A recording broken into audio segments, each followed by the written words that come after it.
Okay, welcome to today's tutorials. It's been a very long time due to some series of activities we've engaged in, but we are continuing what we've started. We apologize for all the inconvenience, but we hope that your blogs are having content now. So today's tutorial will do two parts. So part one will look at the revision, so the recap of what we've done so far. So far what we did was an orientation, and then we look at the introduction to blogging, where we look at the concept of blogging, which fairly you are okay with the concept of blogging now. And then you also learn how to create a blog on Blogger, and I believe all of us have a blog on Blogger now. So you've created a complete blog on Blogger. You start your first blog on Blogger already, and then it's absolutely free, as you have seen already. Then the part two, which we started, was how to create content to your blog, or how to get content to your blog. So you are on the content creation now, and we hope by now we all have some good number of content on your blog. So with a recap, we learned that a blog is a website that is updated regularly. So you created your website, and then you started updating it with more content. So that is a blog. So we look at that already. Then we look at some terms, which we have: blogging, blogger, and then blog creator. So we learned earlier that a blog creator fall under a web designer. So if you can create a blog for someone on Blogger or WordPress, you cannot call yourself a blogger, but you are a web designer. But the one who creates the content is the blogger. So someone who creates content is the blogger. So the process of content creation is what we call the blogging. So blogging is a process of content creation. So this is just a recap. We saw examples of blog.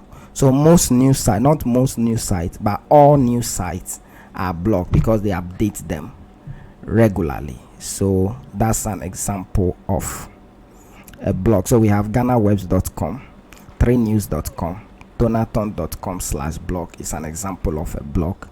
MyJoyOnline.com is a blog, and then the one you created and you are posting content on it is also a blog. And we learned that the first blog was created in 1991 by Justin, and then the site name is links.net, and it's still there. So these are all theories, and we look at two main types of blog: individual blogs and then business blogs. And some individual blogs are also for business, so we can argue they are business blog, but once they are for individuals and they are not registered as a legal business or as a business. If I say legal business, it means it's illegal, but as a business, if it's not registered as a business, it still fall under individual blog. Right now in Ghana, there is no clear tax definition for revenues from the online, like bloggers making money from Google AdSense and then YouTube, are not being charged for tax clearly, unless the money goes to your company's account. That one you account for it. So individual blogs are there, business blogs are there. So we look at types of blogs, which we spoke about: news bloggers, religious bloggers. So news blogger, those who post about news. It can be sports news, it can be entertainment news, it can be political news, it can be any. Some people choose to specialize in one, but others choose to use the diverse topics. Then we have religious bloggers. They blog about religious content. So it can be a YouTuber that is creating video on religious content, and that fall under religious blogger. The educational content bloggers, social bloggers, health content bloggers, which are those who create content about health related issues. And then reviews, they write review on product. So they write review on product. And then affiliate marketing bloggers. So we have several types of bloggers, and these are just some examples. Now, we stated that there are several blogging platforms, but those that we'll be interacting with is Blogger, which we are interacting with already. We have WordPress, which we will interact with as well. Then we said there are several blogging platforms as well. So Blogger that we are using is not all there is, but it is good and then very perfect for our start. Then we look at business, blogging for business. And looking at blogging for business, we said that it means that an individual or a group of people or a company or an organization engaging in blogging with the main aim to generate revenue. So if your main aim to blog, or your main aim for blogging is to generate revenue, you fall under blogging for business. And this one too, we have two types: the personal blogging for business and then the corporate blogging for business. Now, we said the personal ones are individuals that are blogging as a full-time or part-time venture with the aim to generate revenue. And the corporate blogging for business is a business entity that has a blog with the aim to generate revenue. So we look at the benefit of blogging, and one of the main benefits, which is our aim, is to help us make money online. So we are starting to make money from the blogs we have created, which we are going to do a lot with it moving forward. So now, the blogging terminologies which we are to read about, which is some of the terminologies are the theme or the template, the labels or the tags, the pages, the layout, the domain, the heading, the header, body and footer, keywords, comments, posts, and niche. So we say niche is just a category of your blog. So if you are into the health, your blog is about health. As a health blogger, it means your niche is the health.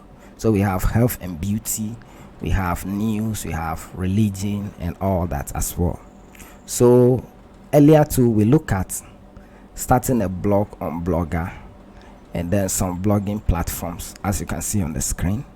And then we started using blogging, and we said Blogger is easy and have a low learning curve, which we have all seen that you just log into your Gmail account and you created a blog, just like the way you set up a Facebook account.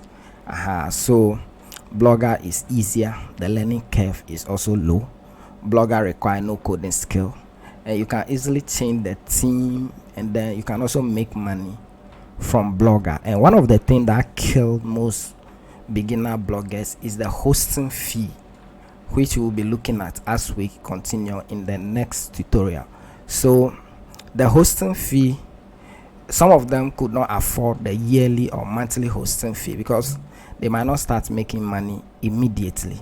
So it's good to start with a platform that you wouldn't have to spend on the hosting fee. So Blogger is very good for the start. And we said to start a blog on Blogger, you only need a Gmail account and then your desire to blog. And we already did practical about all this you can see on the screen. I'm just bringing your mind back so that we can move forward. So we did practical except adding a custom domain and SSL, which we'll be doing in our next video. So now with the part 2, we look at choosing a niche, and we discuss that you should choose a category that you should start blogging on. And then we look at creating content, and I spoke about the lazy approach and the hard work. So the lazy approach is where you use a content writer and rewriter tools like the article spinner, article forge, and others, so that you can get content real quick. And we are supposed to use this approach to get at least 20 content to our blog. That means 20 posts which we'll be using to apply for Google AdSense. So this is where we have reached. And the hard work approach, we say you create your own original content. So depending on your strength, if you think you can start creating your own original content, now that is great.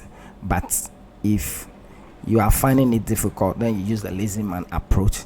And as we move forward, we'll work on certain kind of content that will help us in revenue generation. So now we also spoke about using a tool that help you to proofread your content, that is the Grammarly. But Grammarly is a bot, so it will give you bot related stuff, as in some of the content you may be suggesting might not make sense. So when you are doing it, you see like some technical things, the way you'll be, the suggestion you'll be giving is not the best. So when you are using Grammarly, you should put a thought to it, to the suggestion it's giving you. But the main thing is that it will help you to correct spelling mistakes, grammatical errors, punctuation errors, and all that, which will make your writing looks perfect. So now we'll be moving forward. But before we move forward, I'll be taking you through how to add a custom domain to your blogger. So I'll be taking you through that in the next tutorial, and then we start looking at applying for Google AdSense. So the things we need to do to be able to apply for Google AdSense. So wait for me in the next tutorial. So the next tutorial is actually the main agenda for today, which I'll be taking you through soon. So let's meet in the next tutorial. Thank you very much.